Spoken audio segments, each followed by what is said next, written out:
Hop, assalamu alaykum. Assalamu alaykum, Hankar sayfat pislikləri. Küzatucular yaxşımısınızlar, sağolsunuzlar. Yeni Özbekistan massiyonda satılan kvartiramız var ekan. Hazır sizlərlə bir ektə barıb görəmiz, neçə kvadrat, neçə xanalı, neçənci etajda ekan, həməsini sorab söylüb verəmiz. Görüb küzatlarını.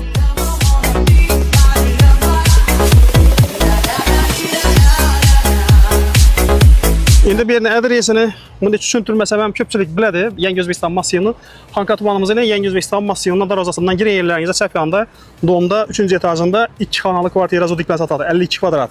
Qaz, svet, su var. Qazı ədliyini verir ortaqla. Şu an ayıp öteyim. Pullarla mağaza ayıp ötəmən. Görküzat parası.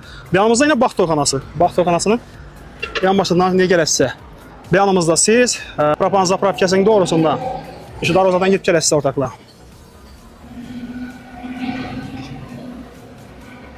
Şunu yine gelip gelen yerlerimizde səhv yanında domda.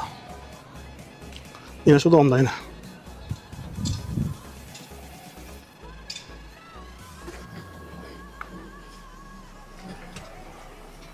Öyle.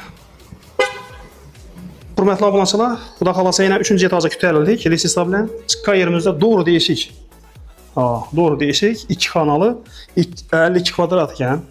Yine eşki xalatları, əzayib. Zonluqlara bax. İki tərəflərini bir göstərməm. Kim makul buladan olmasa, sırazı mülki gələrlə telefonla satsa, xalasanıza bir lustra koyarsa, olmasa gərəkməyir.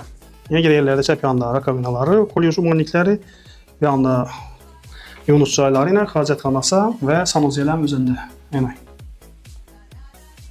Yəni ortaqla bir kir maşın koyup hələ sizə verir, bu məzayib buladı. Bir də spalnisi. Spalnina. Halət əzayib. Şimdi döşəkləri bilən bəb getədilər. Birdən heç nəsə alınmıydı. Bir də meymunxanası. Televizoru var ekan, televizorunu alamadan ağa dedilər. Bu televizor getirirkən bir də başqa nəsə qaladı şöyle götürgən nəsə nəsə qaladı yenə. 52 kvadrat, 2 xanalı, yenə bir də qaz var ortaqla. Hazır yenə köp caylarda qaz yox ku. Yenə qaz var, həm də yenə sterlikat yolları var. Yenə aşxanası. Aşxanasında yenə aristolları, xaladenlikləri, pasudan moçeləri, kuxinə mebelləri, qaz plitələri, yenə qaz şotçikləri, yenə sterlikat yolları. Yenə ortaqla. Cayın dokumenti 100% baş, əpkəmizin adında. Xuda xalasa bu cayını mülkə gələri 385 milyon aytıb durdular. Səhər qaytarlar, gəliş elədi. Şu ekranın fəsində nömrələri telefon təsə, gəliş balası. Qazlar əddiyini geyən, kaçetədən nasıl olsalam onatqanı kəllə üzərik hissəsindən.